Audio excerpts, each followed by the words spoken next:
sekalian, Assalamualaikum warahmatullahi wabarakatuh.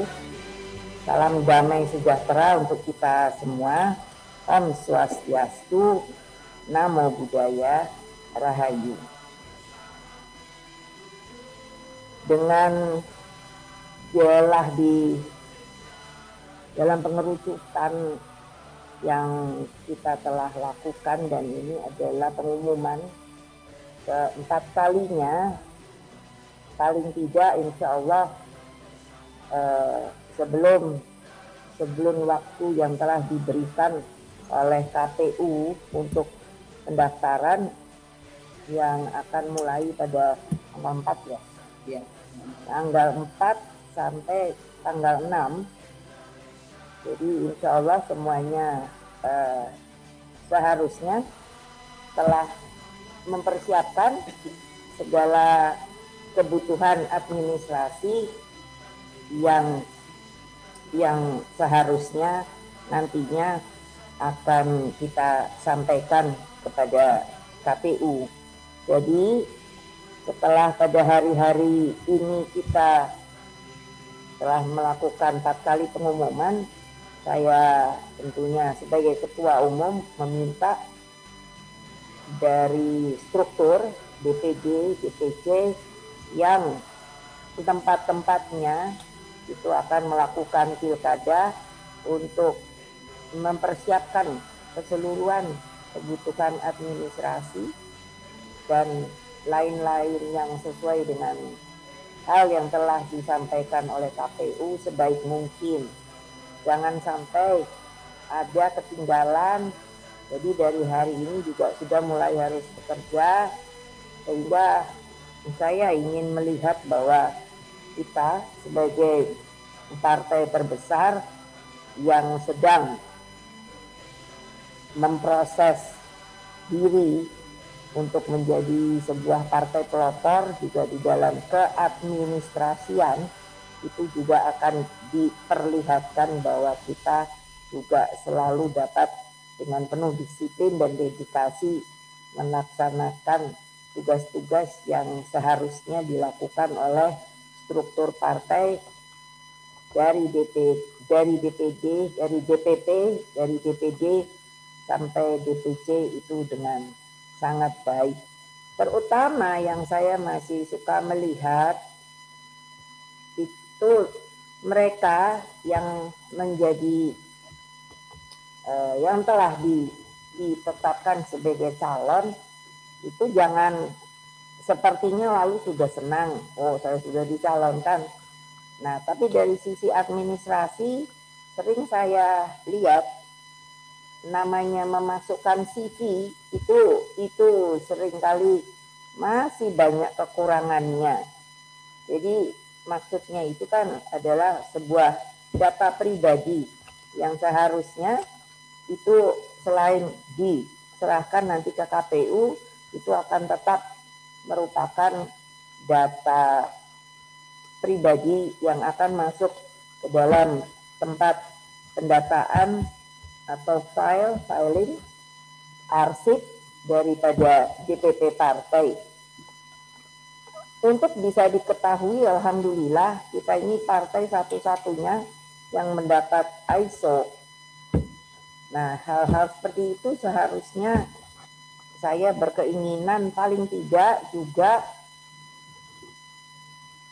ISO ini dapat didapatkan juga dari tingkat provinsi untuk melihat kerapihan daripada sisi administrasi dari sebuah organisasi partai politik.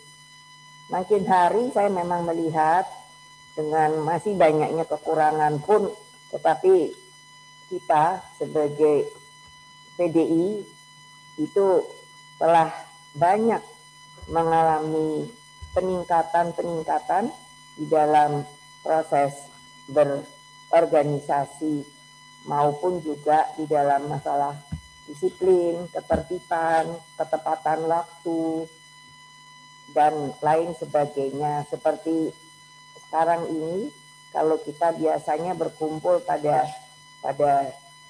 siang hari, saya bilang pada Pak Sekjen, coba sih kita coba kalau dimulainya pada pagi hari, mereka siap apa tidak ya. Jadi kan akan kelihatan ya, tapi tentu saya juga dapat memaklumi kepada daerah-daerah yang tempatnya itu memang jauh untuk bisa datang terutama ke kantor DPD. Dan saya mengingatkan bahwa dalam disiplin berorganisasi ini, itulah mengapa kami dari DPP selalu mengingatkan perlunya adanya kantor partai. Kantor partai yang tetap, yang dimiliki oleh partai. Karena kalau kita sudah punya rumah, toh sama saja. Kalau kita tidak punya tempat tinggal, masa kita maunya sewa terus, kontrak terus. Lalu kalau sudah orang itu yang mengatasnamakan menyewa, membantu dan lain sebagainya selesai ya, itu kita terus tidak ada lagi yang namanya rumah kita sendiri, rumah partai.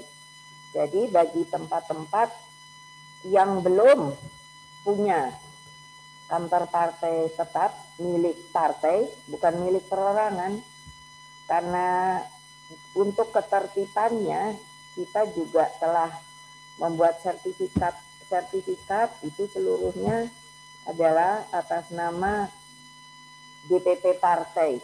Mengapa demikian? Mungkin ada pertanyaan. Karena dari sisi pengalaman ketika saya masih sebagai ketua umum PDI, pada waktu itu karena PDI masih sangat kecil dibanding dari, tapi itu hanya ada 4 fraksi. Jadi saya menanyakan bagaimana dengan aset terutama dari PNI, Partai Nasional Indonesia, yang dibuat oleh Bung Karno sampai dibuat sebelum kemerdekaan, dan sangat memprihatinkan karena partai-partai tersebut praktis dapat dikatakan hilang. Tidak tahu, saya tidak berupaya untuk mengurusnya karena saya hanya segera bisa mengetahui sepertinya itu diklaim oleh orang per orang. Jadi untuk itu ketika saya jadi ketua umum PDI sampai ke membentuk PDI Perjuangan, saya mencoba mendisiplinkan di dalam rangka berorganisasi membentuk PDI Perjuangan, selamanya itu harus ada yang saya sebut kantor partai. Dan kantor partai itu harus digunakan juga sebagai rumah rakyat, di mana kita dapat selalu berada untuk mencoba menolong, membantu mereka di dalam usaha bagaimana memperbaiki kesejahteraan rakyat Indonesia. Sertifikat itu sudah semuanya atas nama partai dan sedang digodok bahwa sepanjang PDI Perjuangan ini ada, maka asetnya tidak boleh diperjualbelikan.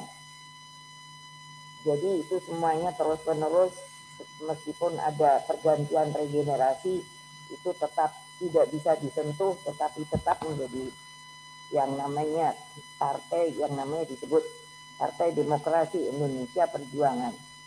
Kecuali kalau ada sebuah hal yang memang sangat mendesak, maka yang hanya bisa memutuskan untuk diizinkannya aset itu dijual belikan itu hanyalah di dalam keputusan Kongres Partai.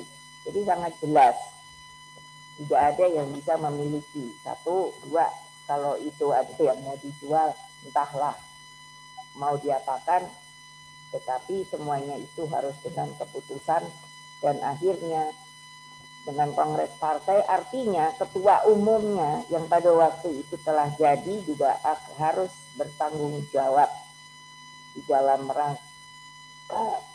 rangka mengurus aset-aset yang ada. Alhamdulillah makin hari makin banyak yang namanya kita memiliki kantor, dan ini kan saya makin bisa melihat. Coba bayangkan Kalau webinar ini kita masih kelihatan kantornya kumuh, lalu tidak rapi, lalu tidak ada tempat, lalu dengan juga pakaian kita, makanya saya biarpun kita webinar, saya selalu menginstruksikan kita selalu harus merasakan kita saling bertatap muka dalam suasana sedang melakukan kerja atau rapat partai yang ada. Alhamdulillah seperti tadi dikatakan, rapat kita ini dengan serius sudah sampai ke 75 termasuk juga di dalam pengerucutan yang ada. Saya mengucapkan banyak terima kasih kepada kalian karena tentunya tidak mudah untuk memilih orang yang dapat kita calonkan. Karena kalau dilihat kan masih banyak kita tidak dapat mengangkat orang dari internal partai sendiri, sehingga kita kalau dikatakan saya bilang aduh kita ini kenapa mesti dompleng ya, karena kalau sebetulnya seharusnya hal itu dapat mengembirakan kalau kita bisa menjadi selalu calon itu adalah orang pertama, ataupun sebenarnya kita dapat mengusung dua-duanya atau mengusung sendiri. Semua itu adalah tidak ada kerja yang tidak dapat dilakukan, tetapi semangat yang adalah yang seharusnya perlu di tingkat masing-masing orang kalau ingin menjadi anggota dari yang namanya PDI Perjuangan. Tadi Pak Hasto telah mengatakan karena memang saya 2 kali sudah membuka juga sekolah partai. Nah, nanti juga ketika yang berikutnya itu akan saya bicarakan bagaimana menjadi seorang pemimpin. Kalau yang namanya Anda itu diberi tugas oleh partai, siapkah Anda sebagai pemimpin? Karena tentunya kabupaten kota gubernur itu menjadi pemimpin di wilayahnya masing-masing, bukan untuk aksi-aksian, bukan hanya untuk lalu berpikir mencari kekuasaan bagi kepentingan pribadi. Tadi Pak Hasto telah mengatakan bahwa saya diminta untuk memberikan sesuatu yang mungkin beda dengan biasa-biasanya. Banyak orang mengenal saya adalah terutama banyak sekali memang pengalaman saya seperti yang saya katakan, dan pada waktu kemarin 3 kali saya mengenalkan diri saya. Ya tentu semuanya tahu saya adalah ketua umum dari PDI Perjuangan, tetapi hal-hal yang telah dapat saya lakukan dan itu melekat sampai sekarang kepada diri saya 3 kali menjadi anggota DPR. Jadi bayangkan tadi kalau Mbak Puan bilang Jawa Tengah adalah dapil beliau, saya bilang juga jangan lupa itu dapilnya saya juga, karena saya waktu itu diperintahkan dan dapil saya masih 1 provinsi untuk bisa memenangkan di Jawa Tengah. Alhamdulillah sampai hari ini Jawa Tengah adalah salah satu basis kita yang terus harus kita pertahankan, karena bukanlah sebuah hal yang mudah. Kalau kita bertempur lebih mudah untuk memenangkan sebenarnya pertempuran itu. Tetapi yang paling sulit adalah mempertahankan hasil dari pertempuran itu. Nah, sehingga mereka harus segera mempersiapkan diri. Lalu saya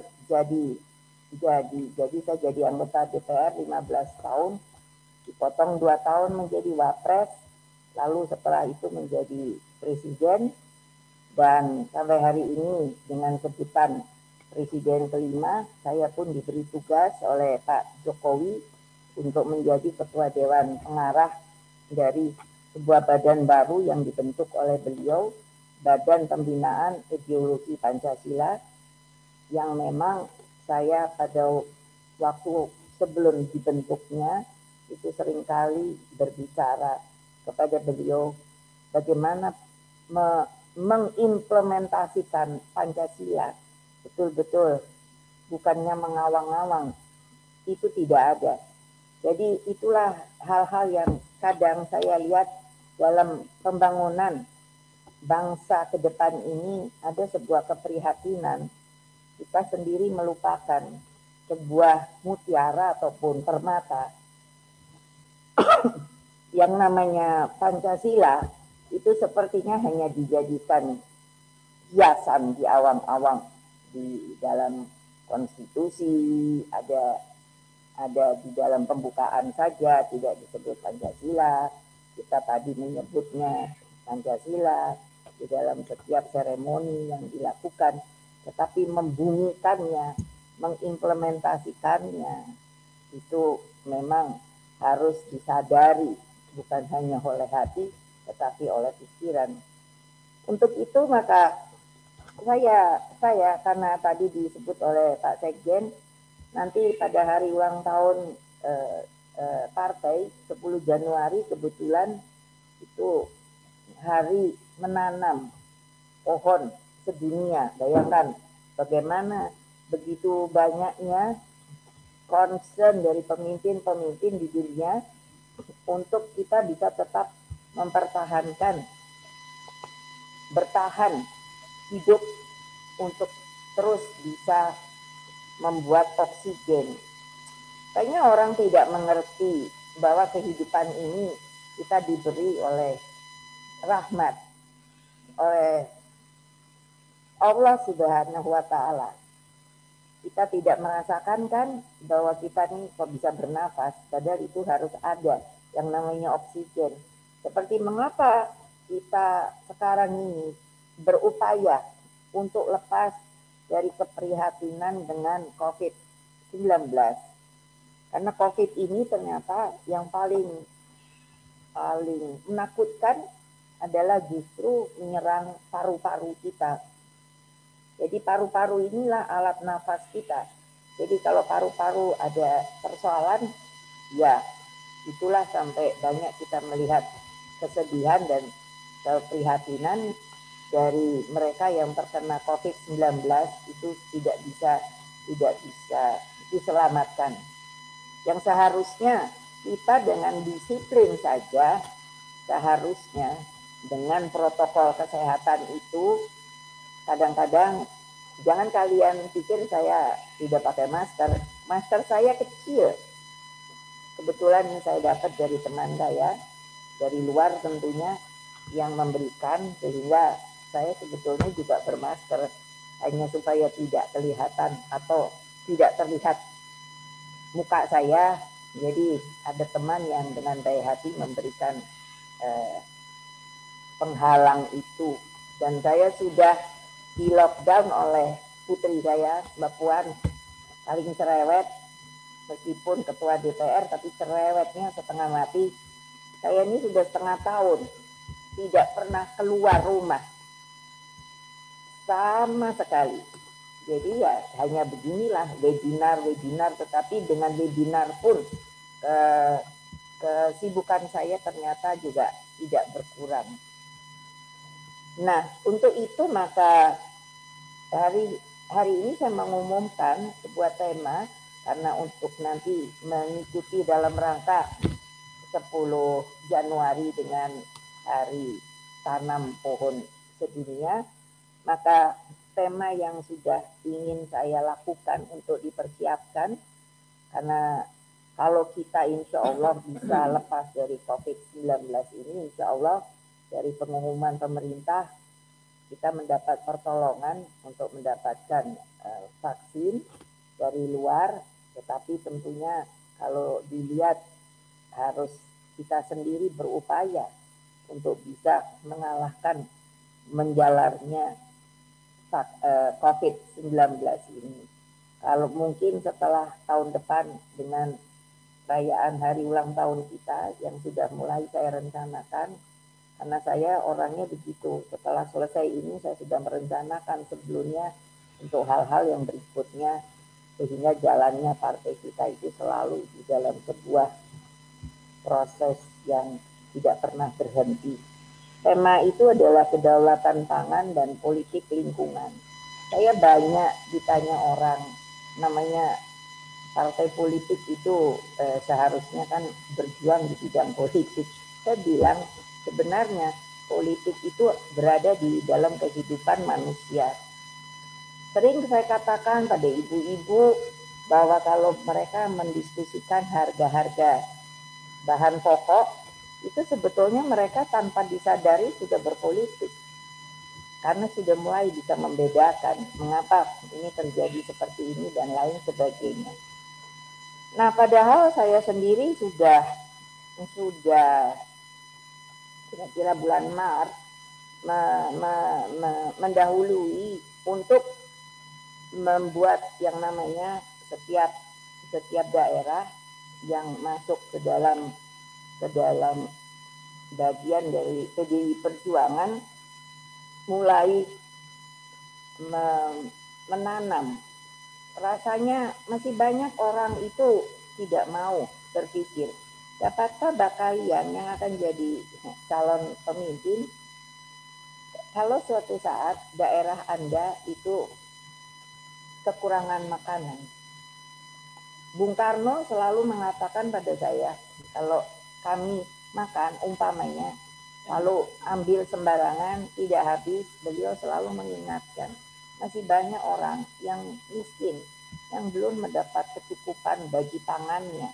Karena mendatangkan kesejahteraan bagi rakyat itu ada 3, yaitu adalah permulaan papan, lalu sandang, lalu pangan. Tetapi sebenarnya yang paling pokok itu pangan.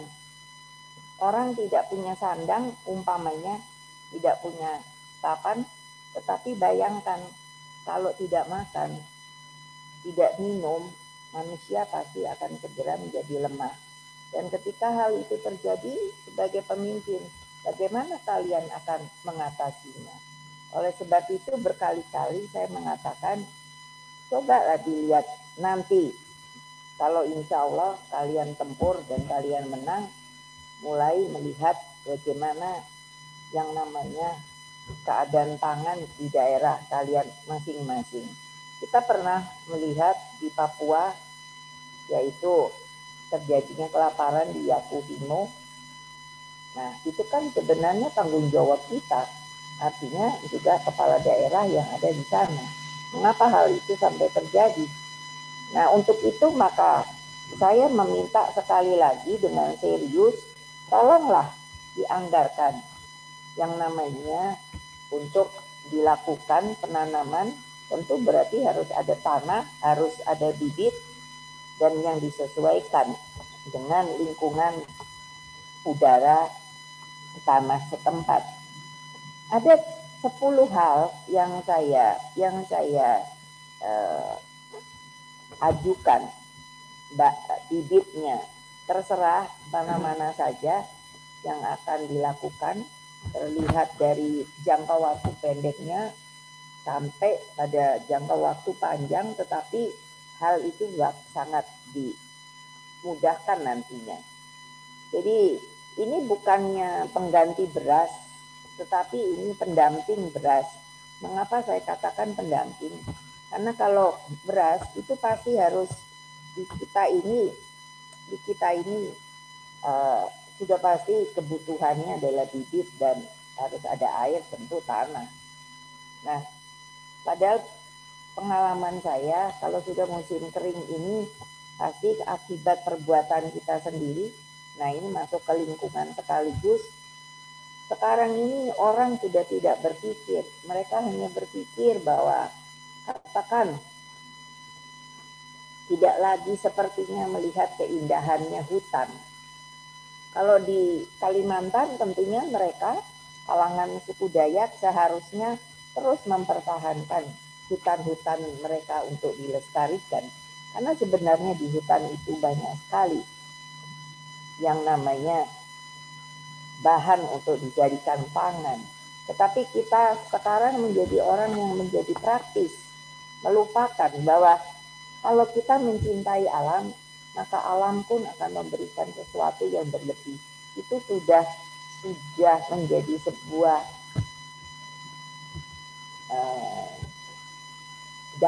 bukan data, sebuah pemberian dari Yang Maha Kuasa. Coba kita pikirkan, kenapa sekarang banyak terjadi kebakaran? Karena orang tidak melihat lagi. Hutan itu ditebang habis hanya untuk dijadikan, katakan, yang saya sering lihat, perkebunan sawit. Padahal sawit itu kalau dilihat dari sisi lingkungan itu sangat merusak. Nanti boleh ditanya, oh kok Bu Mega bisa bilang begitu? Daripada nanti saya menerangkan, tanyalah kepada ahlinya. Sehingga nanti suatu saat, maka tanah yang tadinya begitu subur karena akibat dari adanya hutan di sebuah tempat itu, maka tanah itu akan menjadi tergerus dan menjadi miskin hara. Nah, hal-hal seperti ini saya selalu mengatakan kepada sekjen, seharusnya kita pun bisa memberikan yang namanya kuliah-kuliah umum mengenai masalah lingkungan, masalah betapa pentingnya air bagi kehidupan. Sekarang makin banyak mata air itu yang tadinya ada mulai mengering. Masyarakat mengeluh dengan kurangnya air.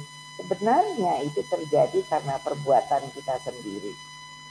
Saya pun dari dulu itu awal mulanya untuk mengimplementasikan bagaimana kita tetap memelihara lingkungan, yaitu di Indonesia ini ada kebun raya, dan banyak yang telah saya lakukan karena dari sejak Wapres saya memelihara beberapa kebun raya, membantu kebun raya yang ada di Indonesia pada waktu itu dengan membuat yang namanya Yayasan Kebun Raya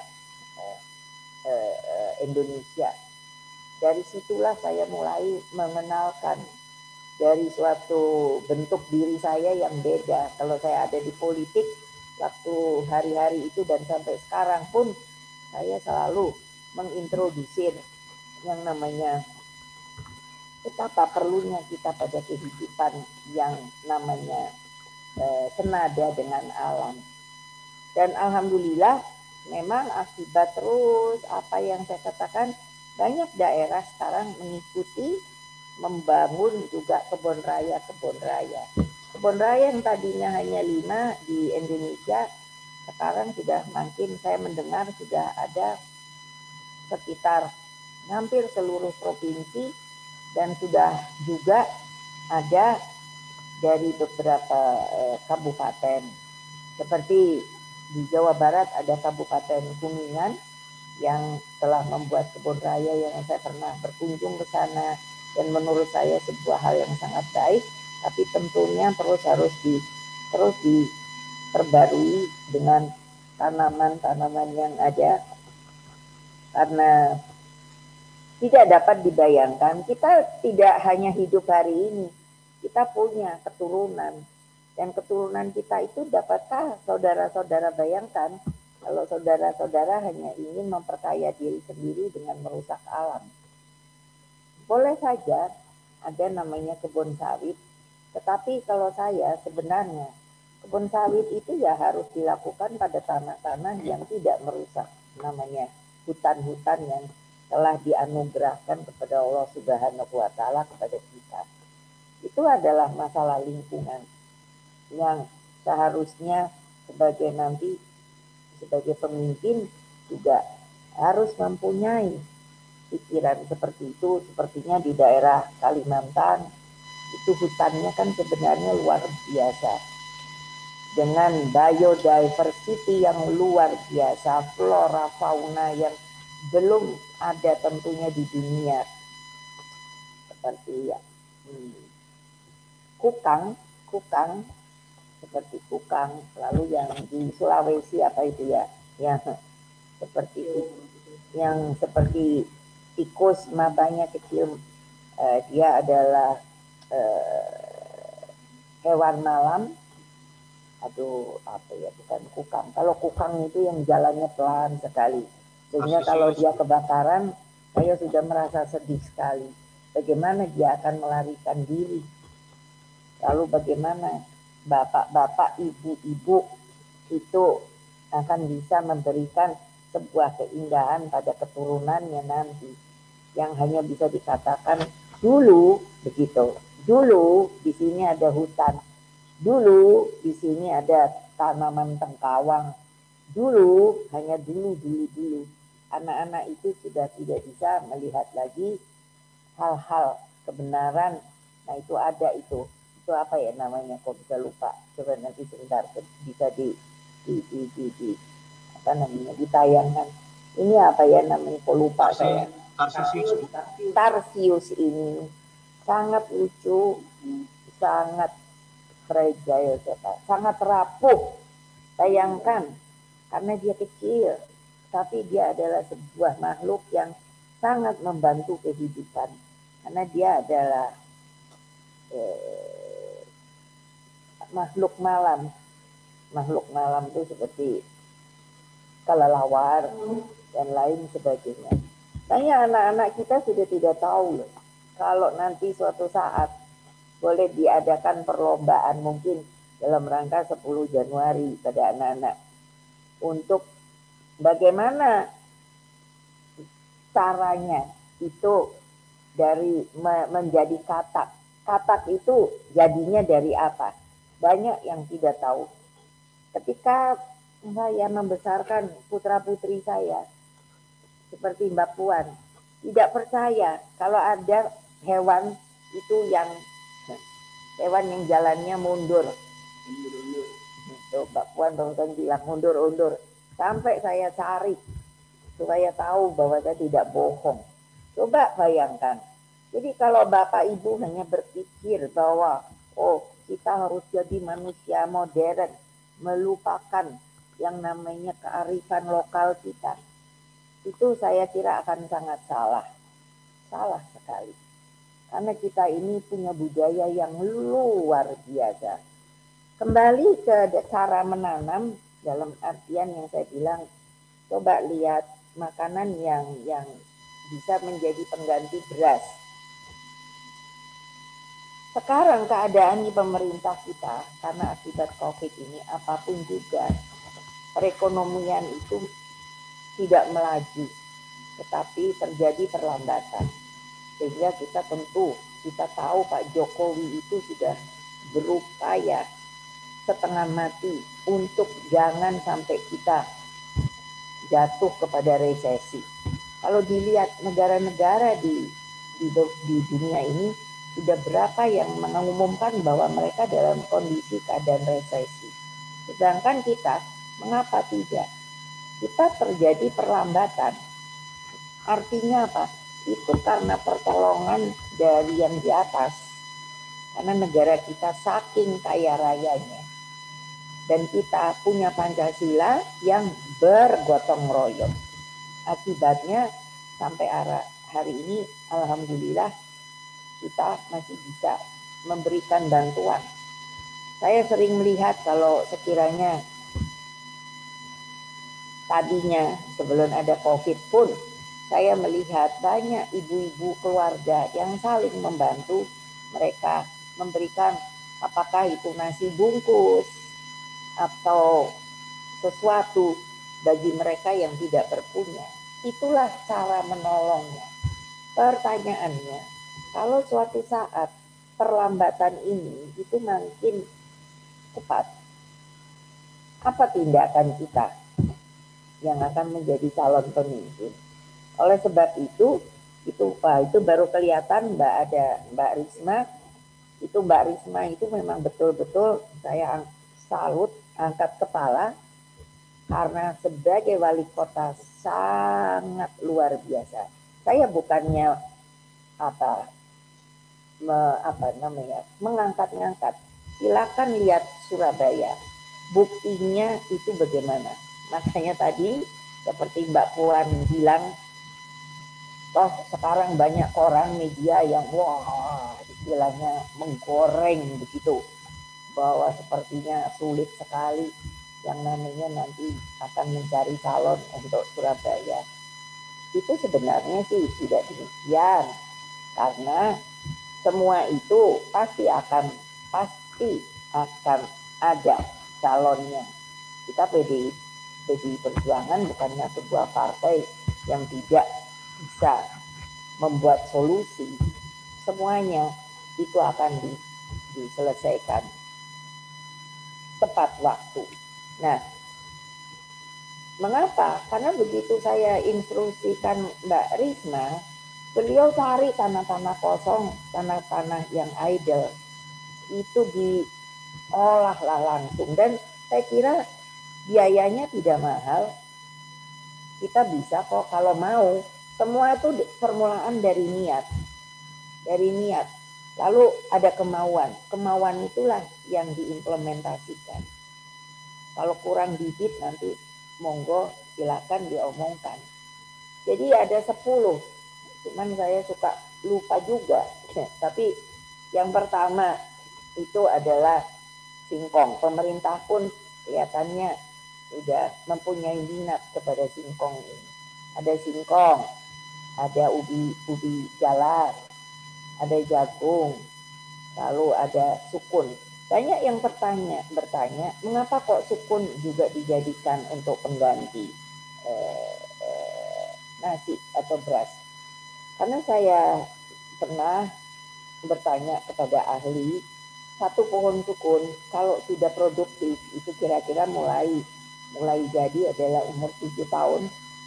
Dan itu dulu waktu saya menjadi wapres sampai presiden Maluku itu saya suruh tanam sukun, dan sukunnya enak sekali. Karena satu pohon dari mulai umur 7 tahun itu dia bisa berumur sampai 25-30 tahun. Kalau sudah berproduksi maksimal, itu dibuat tepung sukun, itu dapat paling tidak menghidupi satu sukun. Maksudnya satu sukun yang sudah menjadi tepung itu bisa menghidupi orang 7 orang. Berarti mungkin saya pikir satu keluarga.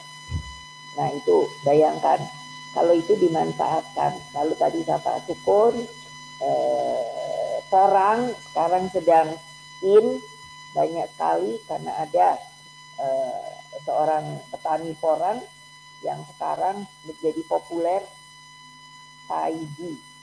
Itu karena dia mencoba dengan porang, tadinya dianya seorang pemulung, itu karena permintaan. Tapi selain itu tepungnya bisa dijadikan mie, bisa dijadikan apa ya, seperti dodol begitu. Kalau di Jepang namanya konnyaku. Negara yang meminta porang itu adalah Jepang, Korea, China. Dan dengan sebuah permintaan yang marketnya itu artinya tidak terbatas. Porang tadi udah berapa ya? Lalu sagu, talas-talasan itu beda ya sama porang. Lalu ada sorghum, saya kira di NTT itu ada disebut orang juga jali-jali atau hanjali. Satu lagi, nah ini yang saya suka lupa sebetulnya apa ya, saya suruh sendiri ada. Semuanya sudah saya sebut. Jadi jangan merasa itu kenapa sih toh pemerintah nanti ngasih beras. Saudara-saudara sekalian, beras kita itu katanya swasembada beras, tapi pada kenyataannya selalu masih impor. Nah, eksportirnya itu adalah Thailand, Vietnam, dan Kamboja. Pertanyaan saya, dengan adanya COVID ini, ketika mereka juga mengalami kesamaan dengan kita, mungkin produksinya menurun, pasti pemerintahnya itu tidak akan mengekspor, tapi harus memenuhi kebutuhan dari negaranya sendiri. Nah, pertanyaannya lalu bagaimana kalau kita tidak punya beras yang cukup untuk memberi makan kepada seluruh rakyat Indonesia yang jumlahnya sekarang 260 jutaan.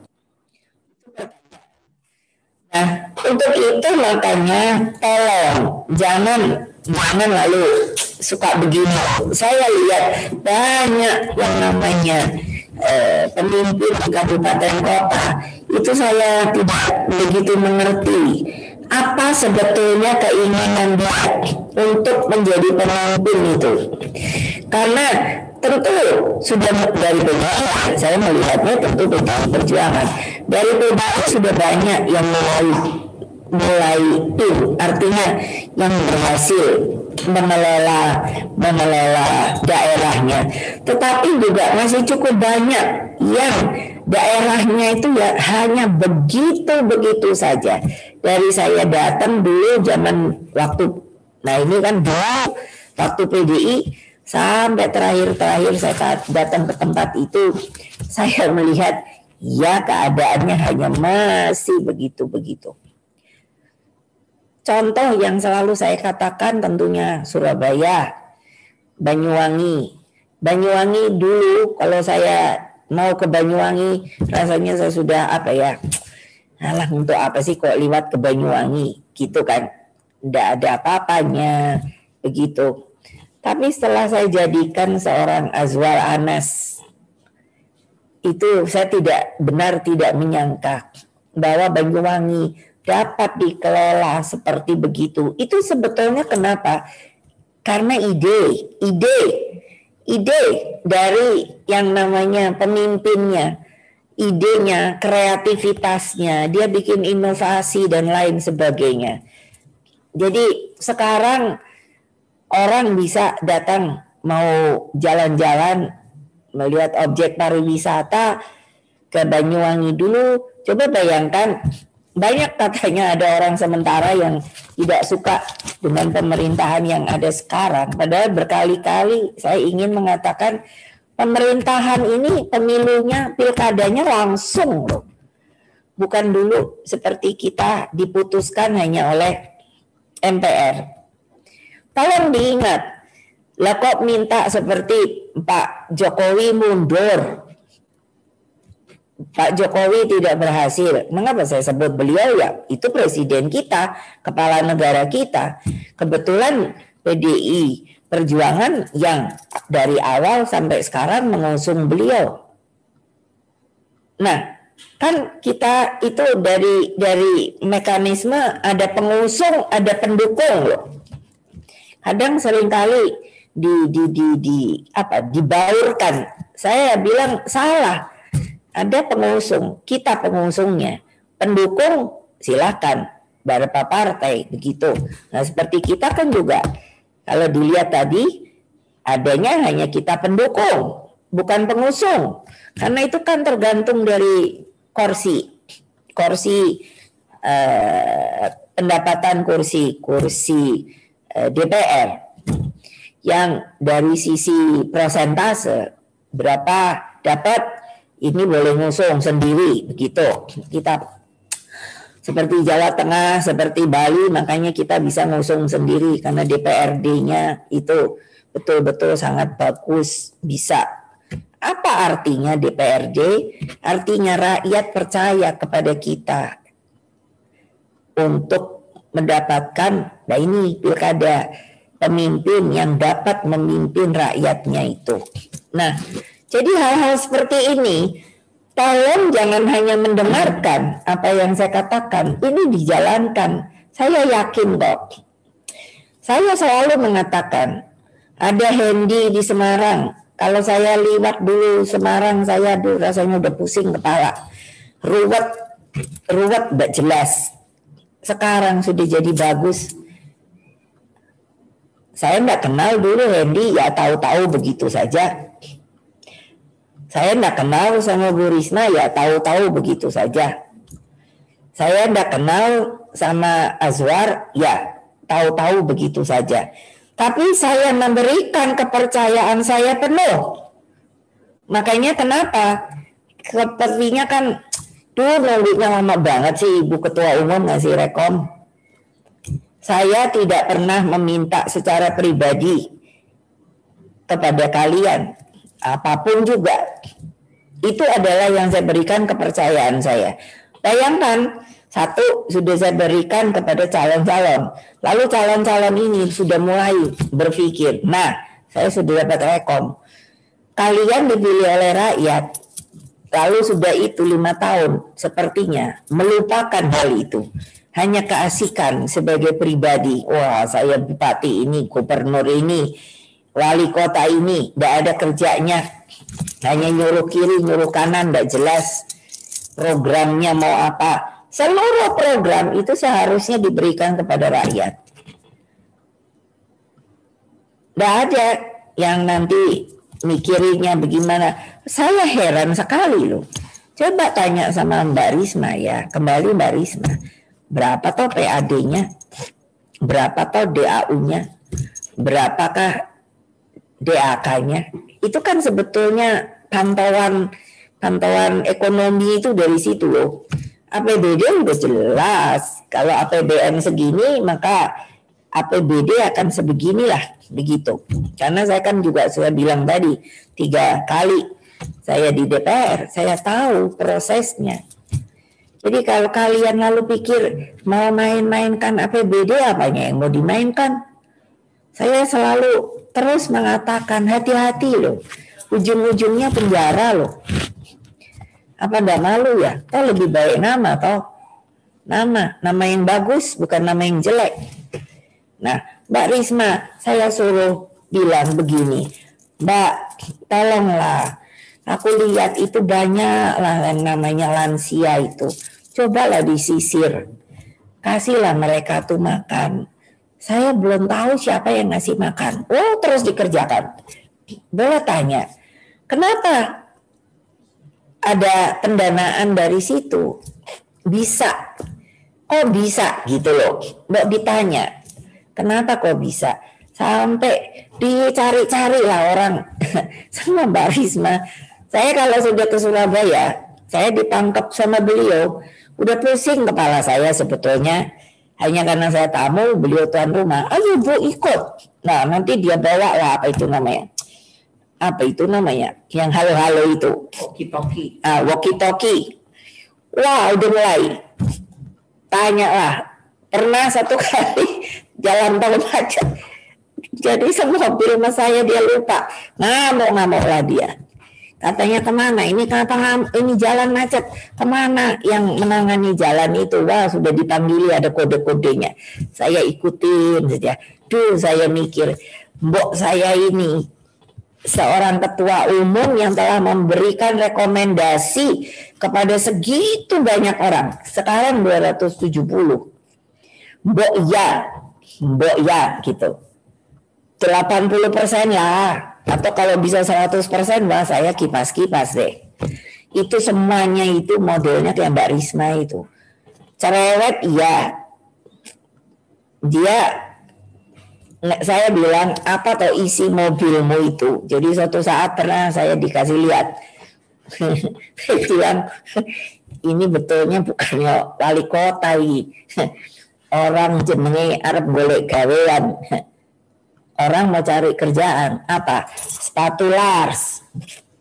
Ada memang karena perempuan saya bilang bawalah tempat kosmetik. Dulu nggak pernah pakai lipstick karena nggak bisa Bu pakai lipstick nggak ada waktu. Kita tuh perempuan. Jadi katanya kalau habis sholat subuh itu dia udah mulai keluar. Nah ada apa tempat kosmetik. Jadi di situ dia mulai begini-begini barangkali pakai bedak gitu. Sepatu Lars. Ada sekop, ada pacul, ada poneh itu, ada toa, yaitu ada halo-halonya. Saya bilang ya itu, ini bukannya wali kota, ini orang cari kerjaan. Itulah beliau, tapi kan beliau dapat banyak sekali award. Sekarang jadi apa? Presiden apa itu katanya situ, mimpin. Jadi apa Mbak? Presiden apa gitu? Namanya itu loh, yang situ di luar negeri itu loh. Apa ya? Nah, itu kan diakui. Apa nggak seneng saya? Aku sih dari katakanlah, saya kan perempuan ya. Saya kan udah seneng dandan juga. Daripada aku dikasih emas berlian. Kalau aku punya anak buah kayak beliau gitu. Aduh, rasanya hatiku seneng banget. Karena apa? Kebanggaan buat saya untuk mamerkan. Coba. Nanti tanya aja deh sendiri awardnya tuh apa. Nah, ini Bali itu ada namanya Eka. Sekarang udah akan selesai karena sudah 2 kali. Nah, saya sudah kasih rekomendasi. Tadi tahu dengar Bali yang namanya Sanjaya. Saya ingin dia menjadi lebih dari Eka. Saya ingin lihat ini anak. Coba bisa nggak? Karena apa? Dia itu bukannya pribadi loh. Dia adalah Bupati Tabanan loh. Kalau jadi. Nah, jadi kan kalau terus Tabanan yang udah bagus, Tabanan itu dipimpin PDI udah 4 kali. Nah, ini karena apa? Sebenarnya untuk cari hati saya itu gampang. Kerja keras, kerja bagus, kerja apik, saya liatin. Saya pasti akan ngomong sama Sekjen saya. Orang ini tidak perlu dipengerucutkan. Kalau nanti mau 2 kali, saya jadikan lagi. Begitu loh sebetulnya antara saya sama kalian. Tapi kalau kalian malas, udah gitu korupsi, belum juga kejadian, udah saya coret kok. Ya saya coret. Untuk apa saya milih orang kayak begitu? Lebih baik saya milih mereka yang banyak loh orang yang kepingin jadi dari PDI. Kalau saya mata duitan, aduh, udah deh. Istilah saya, saya nyarinya dari jualan rekom aja. Tapi apa pernah saya minta sama kalian ngomong aja terus terang? Gak ada loh. Tapi kalau untuk kebutuhan partai, ya kalian kan harus tentunya dong. Masa sih udah dikasih rekom gratis dari Ibu Ketua Umum, terus untuk saksi, nanti kan kalian dibantu oleh saksi dong. Iya dong, ya masa sih saksi itu kasihan loh. Tapi saksi kita tuh benar-benar anak-anak yang luar biasa. Saya suka sampai sampai nangis karena melihat mereka. Bayangkan kan, mereka kan nggak ada dari PAC ke bawah, PAC ranting, anak ranting itu kan dia tidak bisa punya keinginan. Dia baru hanya masuk ke dalam sebuah organisasi partai politik yang namanya PDI Perjuangan untuk membantu benar. Kalau dari DPC, DPD di struktur ini ke DPP itu kan dapat kemungkinan. Lalu yang 3 dengan eksekutif legislatif itu kan bisa meloncat, artinya kalau mendapatkan rekom itu menjadi yang namanya eksekutif, itu artinya begitulah mekanisme di partai kami. Tapi kalau dari tingkat bawah itu paling mereka nanti kita berikan, kalau yang berprestasi ditanya, maukah kalian mulai masuk ke dalam organisasi? Mereka udah orang PDI Perjuangan, tapi tidak bisa yang namanya, kalau di DPC itu kan kepingin ketua, sekretaris, bendahara. Jangan itu dilewatkan loh. Tapi banyak kan orang begitu ya, tidak melihat, tidak mau belajar. Seperti apa berpartai? Seringkali saya bilang, kalau kamu nggak mau belajar, kenapa kamu masuk partai? Apa yang kamu cari? Apa yang kamu cari? Ini kalau masih didengar wartawan, saya tidak menjadi persoalan. Karena ini sebuah pendidikan politik loh. Monggo, nggak jadi persoalan. Emang harusnya begitu. Mengapa partai yang darinya gurem zaman Orde Baru, kita itu gurem lah. Saya bilang, aduh kok gurem amat partai yang aku masuki ya.